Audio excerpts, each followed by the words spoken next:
अभी तक आपने मेरे साथ कई मंदिरों के दर्शन तथा वहाँ की जानकारी प्राप्त की। आज मैं आप सभी को विद्या की देवी सरस्वती माता के मंदिर में ले जाऊंगी, जो कि हैदराबाद से लगभग 200 किलोमीटर की दूरी पर स्थित है। चलिए जानते हैं सरस्वती माता के प्राचीन मंदिर बासर के बारे में। अनगिनत काल से भारत और हिंदू धर्म एक विशेष तौर से जुड़े रहे हैं। विशेषकर दक्षिण भारतीय क्षेत्र भारत की प्राचीन संस्कृति को अपने मूल में समेटे हुए है। कर्नाटक से लेकर केरल तक हर राज्य अनोखे मंदिरों और उनकी प्राचीनताओं से भरा पड़ा है। हालांकि इन सभी राज्यों के बीच हमें मंदिरों की भूमि या तेलंगाना का उल्लेख करना नहीं भूलना चाहिए। नवगठित राज्य तेलंगाना हजारों मंदिरों का घर है और देवी सरस्वती का बासर मंदिर न केवल तेलंगाना में बल्कि भारत में भी प्रसिद्ध मंदिरों में से एक है।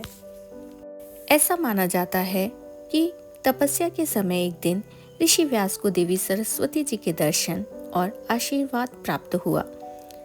देवी ने ऋषि को पवित्र स्नान के बाद गोदावरी नदी से 3 मुट्ठी रेत लाने को कहा और उस रेत के ढेर को गुफा में 3 भागों में रखने को कहा।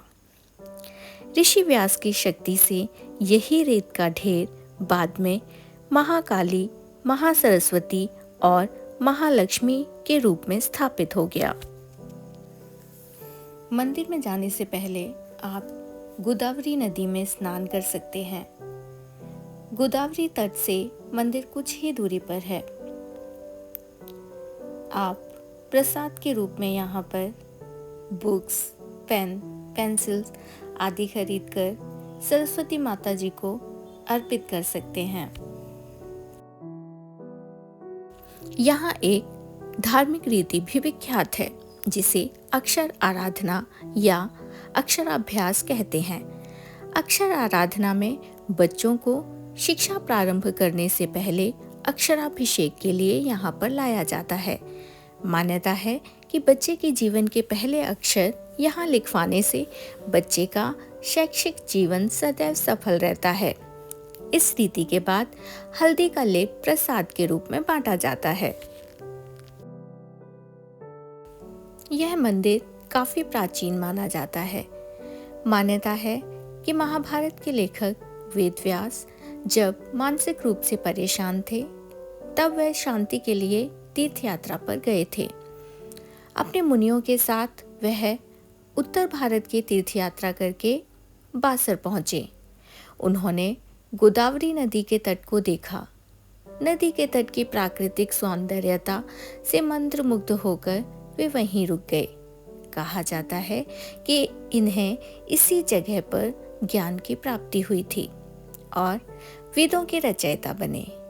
इस मंदिर के बारे में कहा जाता है कि अज्ञान के अंधकार में डूबे कालिदास को भी यहीं ज्ञान की प्राप्ति हुई थी। वरदराज को भी यहीं आकर ज्ञान मिला था। इसलिए कहते हैं कि यहाँ आकर अज्ञानी भी ज्ञानी हो जाते हैं।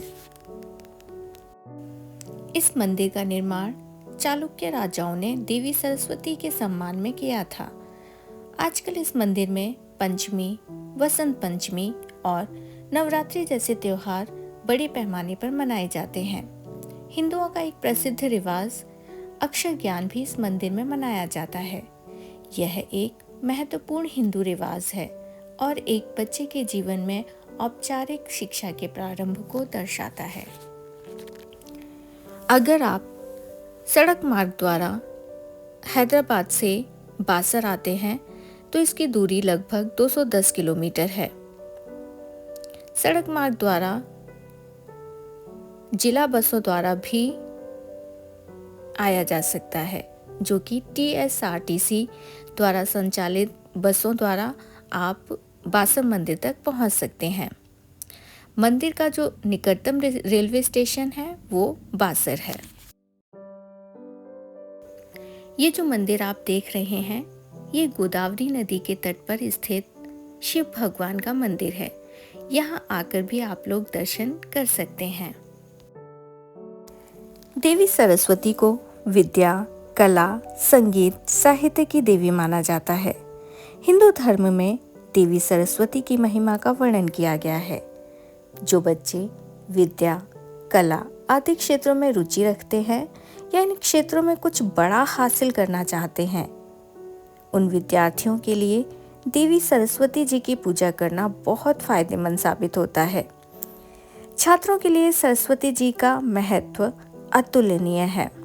सिर्फ छात्र जीवन में ही नहीं, व्यक्ति को हर परिस्थिति से लड़ने के लिए ज्ञान की देवी यानी कि माँ सरस्वती जी का आशीर्वाद चाहिए होता है। देवी सरस्वती को भगवती, शारदा, वीणावादिनी और वागीश्वरी के नामों से संबोधित किया जाता है, जो देवी सरस्वती माता की विशेषताओं को चिन्हित करता है। ज्ञान की देवी कही जाने वाली सरस्वती माता मनुष्य को न केवल ज्ञान प्राप्ति का आशीर्वाद देती हैं, बल्कि मनुष्य की जिंदगी को से अज्ञान को मिटाकर उसे विवेक प्रदान करती हैं। हिंदू धर्म में ऐसे तो कई देवी देवता हैं जो व्यक्ति को उसकी भक्ति अनुसार फल देते हैं। माँ लक्ष्मी की आराधना करने से धन की प्राप्ति होती है। शिव की आराधना करने से हर चिंता से मुक्ति की प्राप्ति होती है।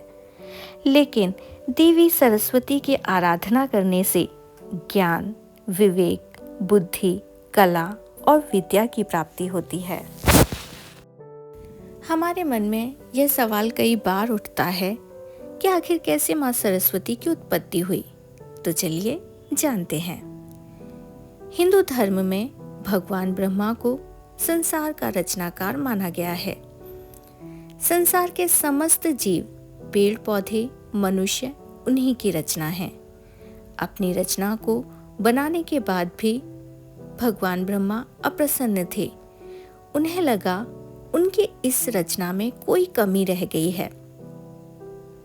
इसलिए ब्रह्मा जी ने अपने कमंडल से जल छिड़का और उससे 4 हाथों वाली एक सुंदर स्त्री उत्पन्न हुई। उस स्त्री के हाथ में वीणा, दूसरे में पुस्तक, तीसरे में माला और चौथा हाथ वर मुद्रा में था। इस तरह माँ सरस्वती की उत्पत्ति हुई। अपनी रचना के साकार होने के बाद ब्रह्मा जी ने देवी सरस्वती की परीक्षा लेनी चाहिए। ब्रह्मा जी ने देवी सरस्वती को वीणा बजाने के लिए कहा। जब सरस्वती जी ने वीणा बजाई तो ब्रह्मांड की बनाई हर चीज में स्वर आ गया। वह दिन वसंत पंचमी का दिन कहलाया। इसके साथ ही देवी सरस्वती के मुख से विद्या के पूरे श्लोक, वचन का गहरा ज्ञान देखकर ब्रह्मा जी बहुत प्रसन्न हुए, क्योंकि उनकी बनाई यह रचना हर तरीके से पूर्ण थी। इस तरह सरस्वती माता पूरे ब्रह्मांड और मनुष्य जीवन के अस्तित्व में आई। तो कैसा लगा ये वीडियो आपको? लाइक और कमेंट ज़रूर कीजिएगा। अगले वीडियो में फिर मुलाकात होगी। नमस्कार।